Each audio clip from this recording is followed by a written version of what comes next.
High, আসসালামু আলাইকুম। সবাই কেমন আছেন? আমি বৃষ্টি বলতেছি।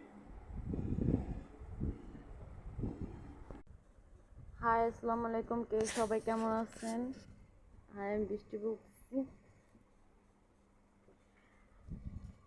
আমার শ্বশুরবাড়িতে আমরা লোকজন নিয়ে গেছিলাম। তারা বলছে তারা বৃহস্পতিবারে বসবে, বৈশা তারপরে একটা কার্ডশিট করবো। মানে আমার তো বিয়ে কাবিননামা হয়নি। আমার বিয়ে আজ থেকে 6-7 বছর আগে বিয়ের কাবিন হয়নি। আর বিয়ের কাবিন নাই দেখে আমার শ্বশুরের লোকেরা চান্স পেয়ে গেছিলো। তার ছেলেকে অন্য জায়গায় বিয়ে করিয়ে দিছে। মানে আমাকে রেখে অন্য জায়গায় বিয়ে করে দিছে।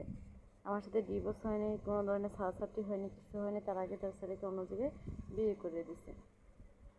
এখন মনে করেন যে আমি চাইছিলাম যে আমরা আইনে আশ্রয় নেব, কিন্তু আইনের আশ্রয় নেওয়ার জন্য তো আমাদের ডকুমেন্ট প্রয়োজন আছে। তাই এই ডকুমেন্টটা তৈরি করার জন্য আমরা আপনার সালিসির মাধ্যমে বসে তারপর আমার যে হুজুর দিয়ে বিয়ে পড়ানো হয়েছে এই হুজুরকে আনা হয়েছে। তারপর শ্বশুর আসছে, খালা শাশুড়ি, ননদ, এরা সবাই আসছে।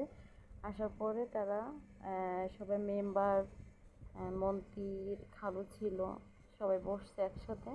বসে তারপরে ছেলের বাবাকে প্রশ্ন করা হয়েছে যে এখন তারা তো কী করতে চাইতেছে, আমাকে মানে কীভাবে ডিসাইড করবো বা আমাকে কীভাবে একটা সমাধান দিব।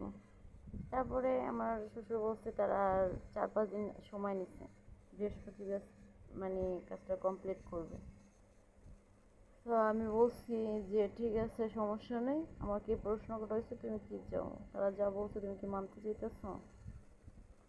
তো আমি বলছি ঠিক আছে, আমি মাইনে নিচ্ছি যে তারা সবারই তো একটা নিজস্ব একটা সুযোগ সুবিধা প্রয়োজন আছে, যেমন আমারও তেমন আরেকজনেরও। আচ্ছা ঠিক আছে, সমস্যা নাই, মাইনে নিচ্ছি। তো আপনারা সবাই দোয়া করবেন যেন আমি একটা সুষ্ঠু একটা বিচার পাই।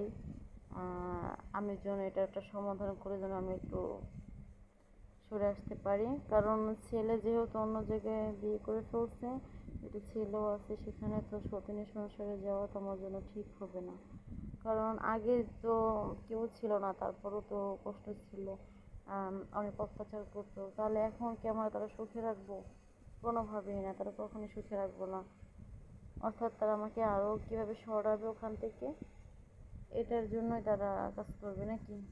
আপনারা সবাই দোয়া করবেন যেন আমি এর একটা ফয়সালা করতে পারি। আর আপনারা সবাই আমার পাশে থাকবেন। আর আপনাদেরকে আরও ভিডিওতে আমি পোস্ট আপনাদের আপলোড করে দেখাবো কী কী ঘটে।